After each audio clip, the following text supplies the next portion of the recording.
марказҳои саломатии шаҳру ноҳияҳои мамлакат ва хонаҳои саломатии ҷамоату маҳалҳо баҳри пешгирии касалиҳои сироятӣ ки дар фасли тобистон хуруҷ меёбад чораҳои судманд меандешанд. Дар тамоми минтақаҳо барои пешгирӣ ва гирифторони бемории сироятӣ доруҳо тақсим карда шуда дар байни аҳолӣ корҳои фаҳмондадиҳӣ гузаронида мешавад. кормандони соҳаи тандурустии шаҳри Турсунзода низ баҳри солимгардонии мардуми ин гӯшаи кишвар корҳои назаррасро ба анҷом мерасонанд. доири фаъолияти маркази саломатии шаҳри Турсунзода ҷонишини менеҷери шабакаи кӯмаки аввалияи тиббии санитарии шаҳр Бахтовар Султонов чунин иттилоъ дод. مرکز سلامتی شهر ترسونزاده یعنی کمک اول طبی سانیتری شهر ترسونزاده زیاده از 301,000 اهالی خدمت رسانی طبی میکند.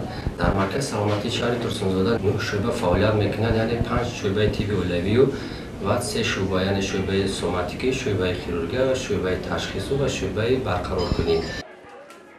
برای سریوقت معین آمدن بیماری سرایتی شدید روده و معده و توابط سریوقتی این بیماری با قرارهای حکومت جمهوری تاجیکستان برنامه ملی عاید پیشگیری سرایت شدید روده و معده تصدیق کرده شده است. مقصد اساسی برنامه مذکور برای پس نمودن سطح بیمارشوی کودکان روانه کرده شده است. در تابعیت مرکز سلامتی شهر ترسونزاده 28 مرکز سلامتی دهوی و 50 خانه سلامتی دهوی فعالیت دارند. طبق اطلاع مسئولین ساحه سال جاری در چند از مرکزهای سلامتی حجره ختنه کودکان با فعالیت شروع کرد که تطبیق عملی دستور سپارش‌های راهبری حکومت کشور را بازگویی می‌کند.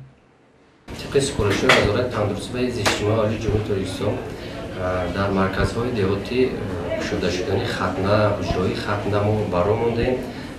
در 8 مرکز سلامتی دهاتی حجره ختنه شدیم، یعنی در مرکزهای سلامتی دهاتی زیاده از 162 نفر از عائله‌های کمزود ختنه گذراندیم.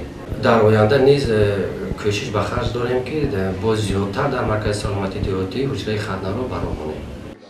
مرکز سلامتی شهر ترسونزاده فعالیت خود را در اساس قانون‌های عملکننده جمهوری تاجیکستان و فرمایش‌های وزارت تندرستی و حفظ اجتماعی اهالی به راه مانده در آینده نیز جهت رساندن کمک سریوقتی طبی به اهالی تدبیرهای عملی می‌اندیشد.